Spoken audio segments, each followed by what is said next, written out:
Bonjour à tous. Aujourd'hui, nous allons travailler sur un cours d'algèbre qui se base spécialement sur la racine carrée.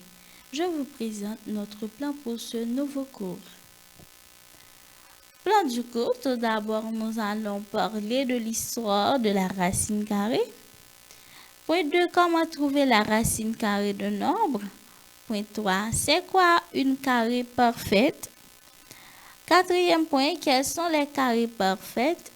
Et cinquième point, rappel. Et sixième, pour finir, un petit test d'évaluation pour voir vraiment ce que vous avez retenu durant cette leçon.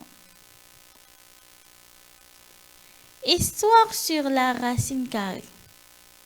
Même si l'histoire exacte des racines carrées ne peut pas être retracée avec exactitude, mais on sait que les Babyloniens, en 1800 avant Jésus-Christ, sont considérés comme les premiers à utiliser le concept de la racine carrée, donc grâce aux Babyloniens. On nous dit, le signe de la racine carrée a cependant été inventé par Christophe Rudolph en 1525, mais en 1450 avant Jésus-Christ, Regiomontanus a inventé un symbole pour une racine carrée écrit sous la forme de R élaboré.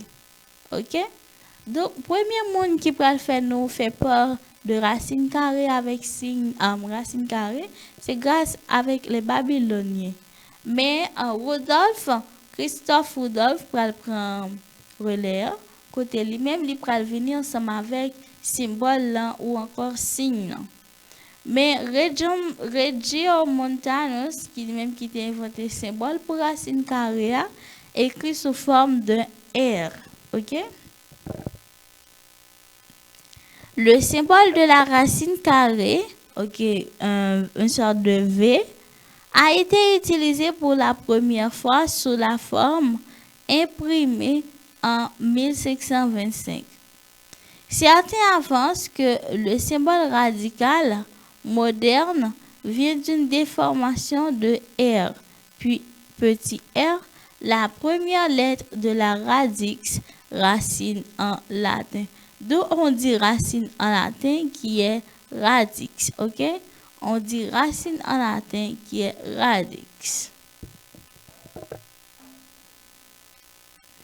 Comment trouver la racine carrée d'un nombre? En mathématiques, la racine carrée est le facteur d'un nombre qui, multiplié par lui-même, donne la valeur, ok, de l'origine. Exemple, 3 et moins 3 sont des racines carrées de 9. D'où c'est le facteur de nombre qui, multiplié par lui-même, donne le d'origine. Ok, on dit que 3 et moins 3 sont des racines carrées de 9. Mais c'est quoi une carrée parfaite? Une carrée parfaite, c'est une racine carrée qui est dite parfaite quand en cherchant le radical d'un nombre positif, on obtient un entier, soit plus ou moins. Une racine carrée est dite parfaite quand en cherchant le radical d'un nombre positif, on obtient un entier, soit plus ou moins. OK? On obtient un nombre entier.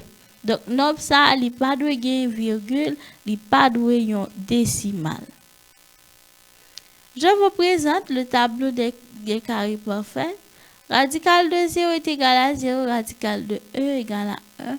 Radical de 4, 2. Radical de 9, 3. Radical de 16, 4. Radical de 25, 5. Radical de 36, 6. Radical de 49, radical de 64, 7, 8. Radical de 81, 9. Radical de 100, 10. Radical de 121, c'est 11. Radical de 144, c'est 12.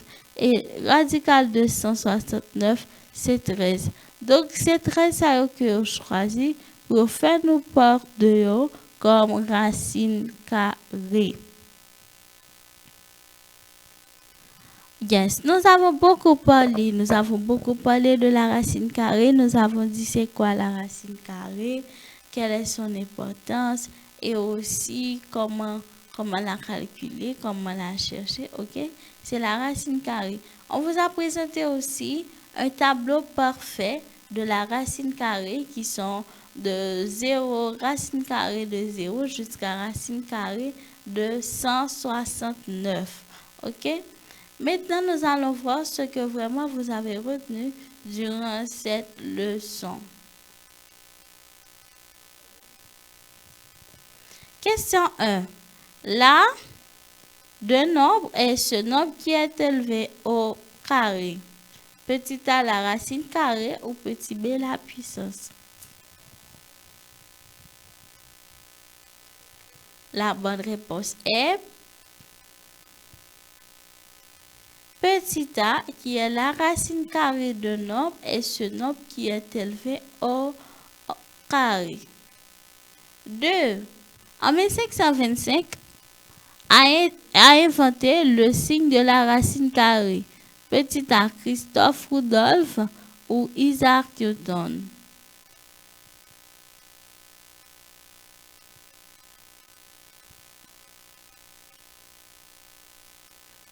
Ok, la bonne réponse est petit a, qui est Christophe Rudolph. Question 3. Le mot radical est un mot dérivé du latin radix. Petit a vrai ou petit b faux. C'est un mot radical qui est dérivé du latin radix. La bonne réponse est petit a vrai. Ok, maintenant on demande de trouver le radical de 25. Est-ce aussi un carré parfait égal à 5 ou 7? Le radical de 25. Le radical de 25 est petit a 5. Cinquième question. Le radical de 49 est égal à 7 ou 9? Le radical de 47 est égal à 7 ou 9?